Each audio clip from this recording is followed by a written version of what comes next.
Hello everyone, welcome to my YouTube channel Prashant sir mathematics the finest and easiest way to learn the concept. बेटा आज मैं आपके सामने जो टॉपिक लेकर आया हूँ बहुत ही इम्पोर्टेंट टॉपिक है। इसके बारे में हम 9th क्लास से पढ़ना स्टार्ट करेंगे। जैसे 9th क्लास में पढ़ेंगे, 10th में भी पढ़ेंगे, 11th 12th में भी काम आएगा। 11th 12th तक छोड़ो, ये आगे कंपटीशन लेवल की तैयारी करोगे तब भी बहुत काम आने वाला है टॉपिक।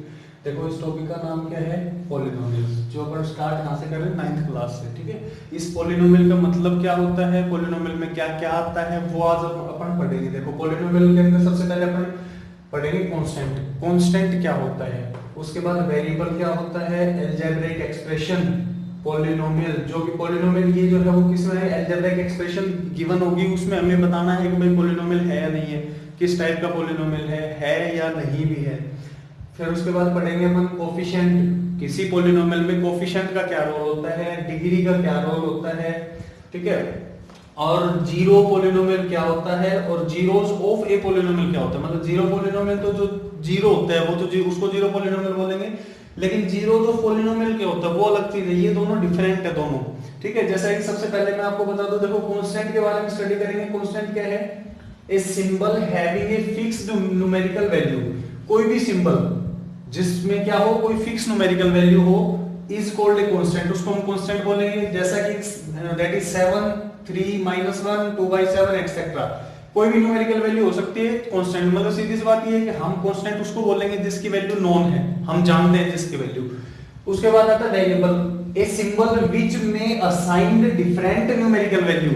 वो सिंबल जिसके अंदर जो क्या कंटेन करेगा, डिफरेंट न्यूमेरिकल वैल्यू, जो डिफरेंट न्यूमेरिकल वैल्यू होगी उसकी अलग अलग जगह अलग अलग वैल्यू।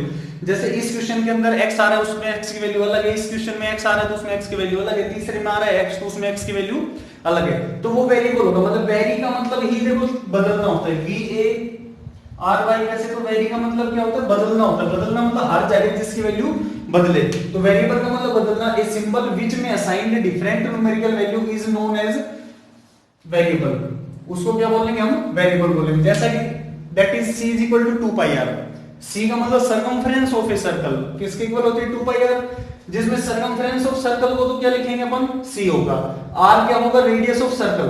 r क्या होगा, सर्कल की रेडियस, जिसको हिंदी में त्रिज्या बोलते हैं। 2 एंड π आर कांस्टेंट। देखो इस c के अंदर 2πr आ रहा है, 2π जो है वो कांस्टेंट होगा, और r क्या होगा, वेरिएबल, और c भी वेरिएबल होगा। क्या होगा, सर्कमफ्रेंस भी वेरिएबल होगा, और रेडियस यहाँ ये वेरिएबल मानेंगे अपन, और 2π कांस्टेंट होगा। अच्छा, उसके बाद तीसरे नंबर पे आता है अलजेब्रिक एक्सप्रेशन। अलजेब्रिक एक्सप्रेशन में क्या होता है, एक कॉम्बिनेशन मतलब समूह ऑफ कांस्टेंट एंड वेरिएबल। मतलब इन दोनों का कॉम्बिनेशन, इन दोनों का मिक्स, एक combination of constants and variables connected, जो कि किससे जुड़े हो, बाय सम, कुछ, और ऑल द ऑपरेशन, कुछ और सभी ऑपरेशन से। दैट इज किस किस ऑपरेशन से, प्लस और माइनस से। या तो प्लस से जुड़ा हो, या माइनस से जुड़ा हो, या प्लस माइनस दोनों से जुड़ा हो।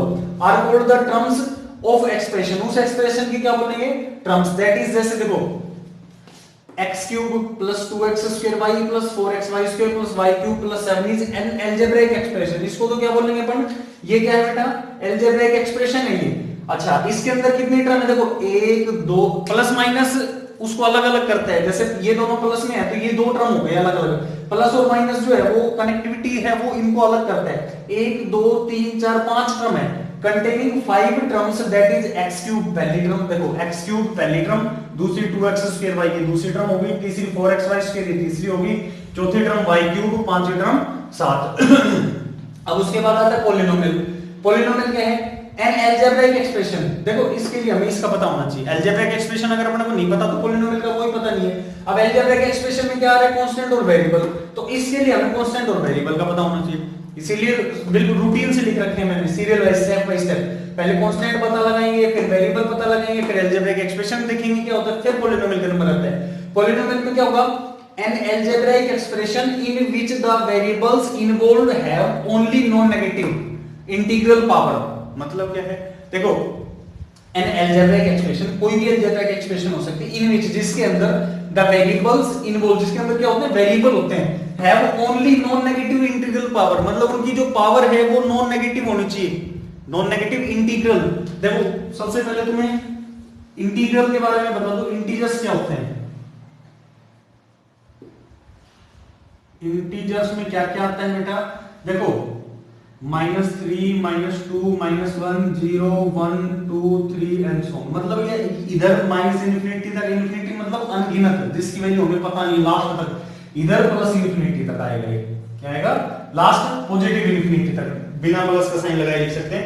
अब इंटीजर्स में देखो, इंटीजर्स में नेगेटिव टर्म भी आती है, जीरो भी आता है और पॉजिटिव टर्म भी आती है, लेकिन इसके अंदर क्या बोल रहे हैं, only non negative integral power, only non negative integral मतलब जीरो से लेके यहां तक ये पावर होनी चाहिए इंटीजर। अच्छा अब इंटीजर में अगर अपन देखें 3/2 1/2 2/3 ये इंटीजर्स में नहीं आता, होल टर्म होती है जो अपने आप में 1 2 5 7 10 20 50 100 0, ये क्या होती है, इंटीजर्स होती है। तो इंटीग्रल पावर वही होनी चाहिए जो अपनी जैसे पॉजिटिव इंटीग्रल पावर है, उसी को हम पॉलिनोमियल बोलेंगे। जैसे 5x³ - 4x² - 6x - 3 is a polynomial. क्यों है पॉलिनोमियल, क्योंकि इसमें जो वेरिएबल x है, 5 तो कांस्टेंट है, 5 क्या है कांस्टेंट, जैसे कि हमने पढ़ा है जो फिक्स न्यूमेरिकल वैल्यू हो वो क्या है कांस्टेंट, और जिसकी वैल्यू वेरी करती है, चेंज होती है, अलग-अलग क्वेश्चन में हर वैल्यू अलग-अलग होती है, उसको क्या बोलेंगे वेरिएबल। 5x³ - 4x² - 6x - 3 ये पॉलिनोमियल इन वेरिएबल x है।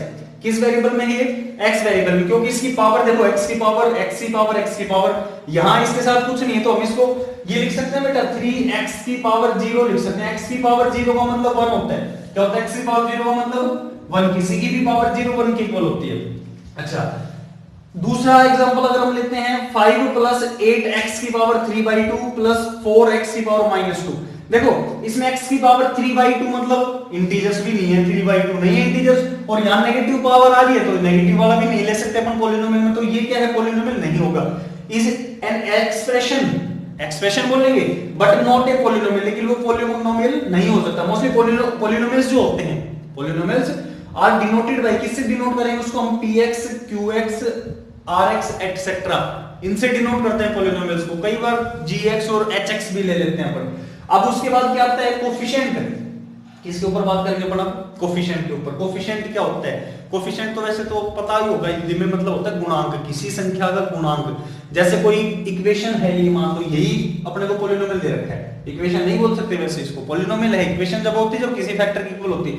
इस पॉलिनोमियल के अंदर अगर कोई अपने जी पूछे भाई x² का कोफिशिएंट क्या है, x² का कोफिशिएंट, तो x² का कोफिशिएंट क्या है, x² के गुणा में जो संख्या है वो उसका कोफिशिएंट होता है, गुणा में क्या है -4 है, तो इसका कोफिशिएंट क्या होगा x² का -4, तो वही स्टडी करेंगे अपन। देखो कोफिशिएंट होता है इन द पॉलिनोमियल, इस पॉलिनोमियल में x³ + 3x² + 3x + 1, इस पॉलिनोमियल में कोफिशिएंट ऑफ x³ का कोफिशिएंट इसके गुणा में, जिसके गुणा में कुछ नहीं उसके गुणा में 1 लिख सकते हैं अपन, ठीक है। x³ का कोफिशिएंट 1 है, x² का कोफिशिएंट 3 और x का कोफिशिएंट 3, जैसे coefficient of x³ x² x are 1 3 3, इसका 1 इसका 3 और इसका 3 respectively, that is coefficient is the multiple of that variate term, जो वेरिएट टर्म है उसका कोफिशिएंट जो मल्टीपल होगा उसको कोफिशिएंट बोलते हैं। अब उसके बाद आता है डिग्री। बेटा डिग्री देखो क्या होती है, डिग्री का मतलब होता है हाईएस्ट पावर, किसी भी फैक्टर की जो हाईएस्ट पावर है उसको हम डिग्री बोलते हैं। The highest power of the variable term, किसी वेरिएबल टर्म की हाईएस्ट पावर है इज द डिग्री, वो डिग्री होती है। That is classification of polynomial on the basis of degree. देखो डिग्री के बेसिस पे अपन पॉलिनोमियल को क्लासिफाई करेंगे, क्या होता है क्या नहीं होता है। डिग्री 1 जिसकी होती है उस पॉलिनोमियल को बोलते हैं अपन मोनोमियल। क्या बोलते हैं उस पॉलिनोमियल को, मोनोमियल। डिग्री 2 वाले पॉलिनोमियल को बाइनोमियल, डिग्री 3 वाले पॉलिनोमियल को ट्राइनोमियल। ये याद करना है, पूरे चैप्टर में काम आएगा। अच्छा अब अगर डिग्री 1 है उसको मोनोमियल बोलते हैं, तो उसका एग्जांपल अगर लें तो जैसे 5 एक टर्म है ना। अच्छा 3x क्या है, 3x सिंगल टर्म है, y/3 ये भी सिंगल टर्म ही है, एक्सेट्रा ना। अच्छा सेकंड, जैसे डिग्री सेकंड की टर्म होती है उसको बाइनोमियल बोलते हैं। अब बाइनोमियल बेटा ये डिग्री का मैटर है। ये मोनोमियल एक जिसमें एक टर्म हो वो मोनोमियल होता है, बाइनोमियल जिसमें 2 टर्म है, ट्राइनोमियल जिसमें 3 टर्म। जैसे बाइनोमियल 3 + 6x, एक और एक 2 टर्म हो गई, एंड x - 5y, एक और एक 2 टर्म। प्लस हो या माइनस हो कोई फर्क नहीं डालता, मल्टीप्लाई डिवाइड नहीं होना चाहिए इसमें, ठीक है। प्लस माइनस को ही हम काउंट कर सकते हैं। जैसे प्लस में कोई संख्या है तो उसके दोनों तरफ की संख्या अपन 1 2 काउंट कर सकते हैं। गुणा भाग में है, मल्टीप्लाई डिवाइड में उसको काउंट नहीं कर सकते। मल्टीप्लाई डिवाइड में वो पूरी संख्या एक ही मानी जाती है।